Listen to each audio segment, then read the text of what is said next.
Адамдар не дейді? Білесің бе?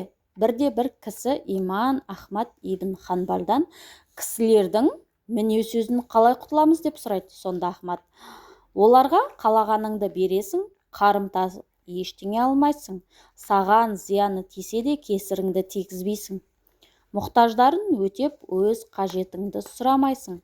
Міне сонда ғана олардың әңгімесінен құтыласың деп жауап береді. Ойбай-ау, бұлай жасау қиын ғой деп әлгі кісі күңірене бергенде, сөйтсең ғана жаның тыныш болады деп жауап қайырады. Жарқыным, байқайсың ба, біз өзгелерден еш нәрседен үмітпейміз. Талап ететініміз бар болғаны өзгелердің біздің өмірімізге қол сұқпау ғана. Бірақ бұндай ең қарапайым нәрселер де орындалмай жатады. Адамдар тіпті өзі оңаша қалуға да мұқсат бермейді. Неге екенін білесің бе? Өйткені олар өз өмірін сүрудің орнына біздің өмір сүргісі келеді. Өздерін ұмытып, біздің тіршілігімізге араласады.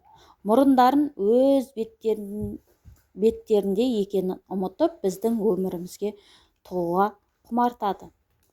Олардың жеке кеңістігімізге кіріп кеткені сондай, кейде сен не істесем оларды разы қылам, қайтсем олардың сөзінен құтылам деген ойларға тап боласың. Жаным-ау, сен бәрібір олардың көңілінен шыға алмайсың. Егер жұбайыңмен кеңесіп жүрсең, сорлы күйеуіңнің айтқанын істеп жүр дейді. Кеңеспесең күйеуінің мойнына шығып алған деп мінейді.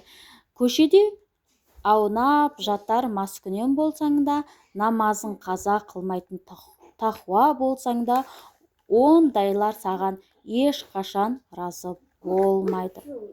Әйтеуір сыртыңнан бір сөз дайындап тұрады. Тіпті бойыңнан кемшілік көрмесе де өздерін бір оқылық ойлап тауып жұртқа жаяды. Сондағы қауымның бар жауабы: Луттың отбасын ауыл аймақтарынан қуып шығыңдар, өйткені олар күнәдан пәк, өте әдепті жандар деу ғана болады. Лұқ пайғамбар да қауымнан туралыққа шақырып, дұрыс бағытқа бағыттағанға қауымның оған айтқан сөзі осы еді. Оның күнәсіз қасиетінің өзі күнә деп есептеп, жақсылығын бұрыс санаған. Ал сен болсаң, әлі күнге дейін басқаларды разы қылудың жолын іздеп жүрсің. Қадірлім-ау, ондайлардан құтыла алмайсың. Оларды өз жайына қалдыр да өз өміріңді сүр. Сараң адам. Баяғыда әжем көзім ұйқыға кеткенше басымнан сипап жататын. Әр түні керемет қиссалар айтып беретін. Бірде досынан қарыз сұрап барған бір кісі жайлы аңызға көшті.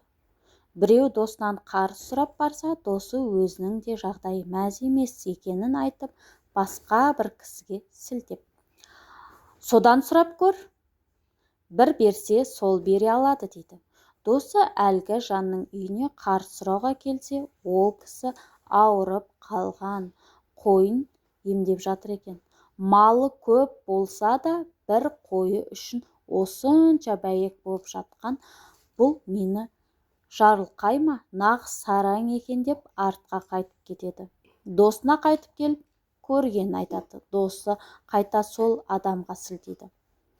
Екінші рет келсе, балаларына өздері диірменге тасыған уақытта қаптан түсіп қалған бидай дәндерін теріп келуін бұйырып жатқан, құлағы шалып шашылған дәнге бола осылай тарынған адам нағыз сараңның өзі екен деп қажетін сұрамай тағы қайтып кетеді.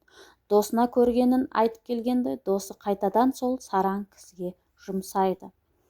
Үшінші рет қарыз сұрауға келгенде қыздарына майдың көп кетпеуі үшін майшамды басып қоюын айтып жатқан естіп шалады. Шынымен де ол кісі сараң деген ойға беріліп тұрғанда, әлгі кісі үйінің есігін ашып қалады да, алдында тұрған жігіт өзін көріп, не мақсатпен келген сұрайды.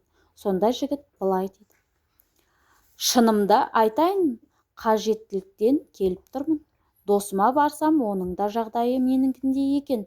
Көмек береді деп саған сілтеді. Осымен 3-ші рет есігіңнің алдына келіп тұрмын. Әуел келгенде қойды емдеп жатқаныңды көріп, малы көп бола тұра бір қойға күні қарап қалғандай мұныңкі жөн екен деп кеттім. Екінші келгенде балаларыңа бұйырғанды естіп, нағыз сараң деп мінеп кері қайттым.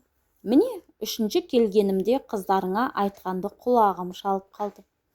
3 рет келдім, үшеуінде де тек сараңның қылығын жасадың. Не үшін? Сонда тосынан келген қонағына күліп қарап былай жауап берді.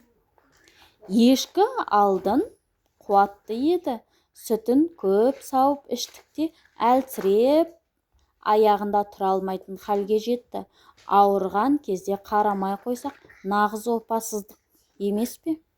Ал бидай дәндерін балдарыма тергізгенім, нығметтің қадірін білсін дегенім. Адам берекесінің қайсысына боларын білмейді. Ал қыздарыма айтып жатқаным, оларды тәрбиелеп, үнемділікке үйреткенім. Олар қонақ адамдар, кімге жар боларын білмейсің. Мен тоқ болсам да, барған жері жоқ болуы мүмкін. Сондықтан оларды өмірге дайындағаным ғой. Әлгі қарт сұрауға барған кісі үй иесінен кешірім сұрайды. Үй иесі оның қажетін шығарып, сұраған қарызын береді. Жарқыным, осы ертегіден бұрыннан түсінгенім, тек тірлікке жеңілдікпен қол жеткізе алмайсың. Әрбір істі сырттай алыстан баға беруге болмайды. Аңыздағы оқиғаға назар салшы. Қойға құр қарамаған адам тірі жан адамына жай қарайды деп ойлайсың ба? Жарқыным, кейбір кішкене нәрселер үлкен өмірдің қыр-сырын ашып береді. Болмашы деп бағаланған елеусіз нәрселер әп-сәтте елең еткізуі әбден мүмкін. Бірақ сол нәрселерге жақсылап үңіліп, парасат көзімен назар салып болсаң, адамдардың қасындағы нәрселердің жақсы көре алмайтынын түсінесің.